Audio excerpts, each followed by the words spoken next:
Hello à tous! Alors, une petite vidéo pour vous montrer un nouveau prompt et une nouvelle fonctionnalité qui devrait pas mal vous plaire sur Dot. Pour ça, j'ai pris un premier contenu qui est tiré d'une page un peu aléatoire, c'est une page que je vais utiliser dans une prochaine vidéo, et on va voir comment Dot couplé à ChatGPT va pouvoir améliorer cette page-là en rédigeant automatiquement le contenu. Donc pour l'instant, on a eu à peu près une centaine de mots et un score optimisé à 16%. Les mots-clés à utiliser sont ici. Donc pour vous montrer tout ça, je vais dans mes prompts et je vais aller dans le dernier que j'ai essayé. Hop, voilà.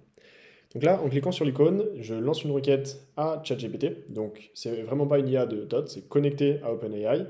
Vous allez pouvoir choisir le modèle que vous voulez, renseigner votre clé API et avoir directement les données. Notez que ça peut être un peu long, parce que suivant les modèles et suivant la quantité d'informations que vous lui envoyez et que vous lui demandez, ça peut prendre quelques secondes, voire des fois pour vraiment des grosses requêtes, quelques minutes. Alors, là, on voit qu'il nous a donné notre résultat. On l'ajoute au contenu. Et on voit que, hop là, ça a pas mal augmenté notre score. Après, on va aller voir si c'est pertinent. Mais en tout cas, les mots-clés demandés sont bien là. Alors, je bouge ma tête.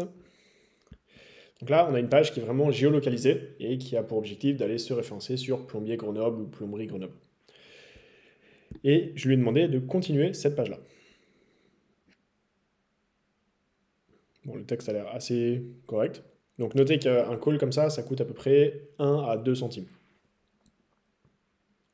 Bon, pas mal, je vous laisse mettre sur pause si vous voulez lire vraiment le résultat, mais bon, ça me semble plutôt correct. Là, c'est sur le modèle GPT-4, donc normalement, il n'y a pas grand-chose à redire. Alors, maintenant, on va aller se pencher sur comment obtenir ça. Donc, on peut aussi continuer, hein. On va voir ce qu'il nous propose si on met la suite. Hop. Et en attendant, je vais vous montrer comment renseigner votre clé API. Donc ça, vous allez dans les paramètres. Si vous n'avez pas de clé API renseignée, directement, quand vous allez cliquer sur l'icône, vous allez être redirigé, ou en tout cas, vous aurez un lien pour venir sur la page des paramètres. Vous renseignez votre clé API que vous générez sur OpenAI, et vous choisissez le modèle que vous souhaitez. Notez que le 3.5 est un peu plus rapide, mais moins précis. Pour de la petite rédaction, c'est pas mal, mais généralement, je préfère utiliser le 4 Turbo. Alors, on va revenir sur notre contenu. Il nous a ajouté encore un contenu. Donc là, dès que j'appuie sur la barre espace, ça relance l'analyse et on voit qu'il y a de nouveau des mots-clés intéressants qui ont été intégrés. Bon, là, c'est vraiment un pâté de texte, il faudrait y passer un peu plus de temps. Mais quand on met, par exemple, quand faire appel à un plombier, on se le met en titre. Et on va lui demander de nous générer la suite.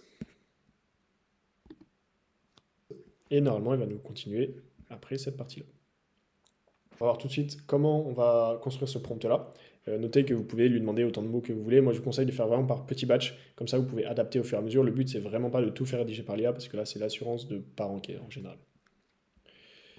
Hop, est-ce que c'est pertinent? Un plombier est un indispensable, est-ce que vous rencontrez des problèmes, etc., etc.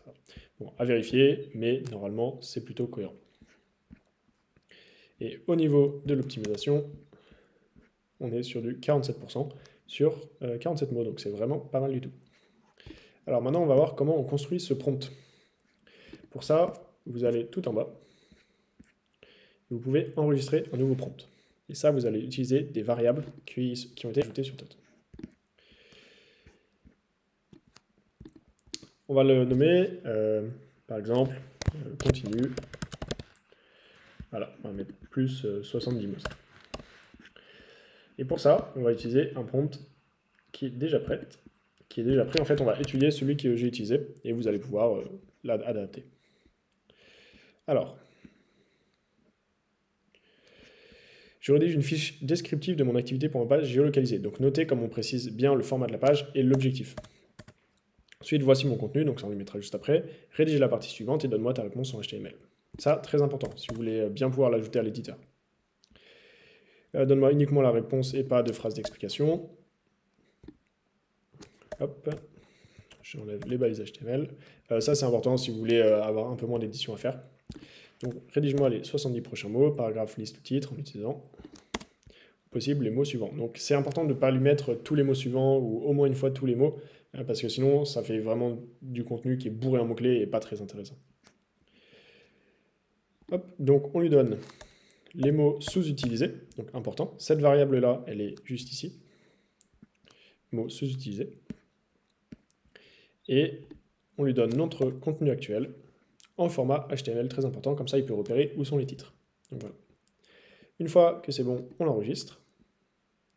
On a les petites paillettes et on peut revenir directement sur notre éditeur. Et quand on rechargera, on verra qu'il y a ce nouveau prompt qui est disponible. Voilà, j'espère que ça vous plaira. N'hésitez pas à me dire si vous avez des difficultés, si vous avez d'autres use cases, par exemple pour des FAQ, pour des landing pages, pour des pages à propos, whatever. Je vous laisse essayer tout ça et me faire vos retours.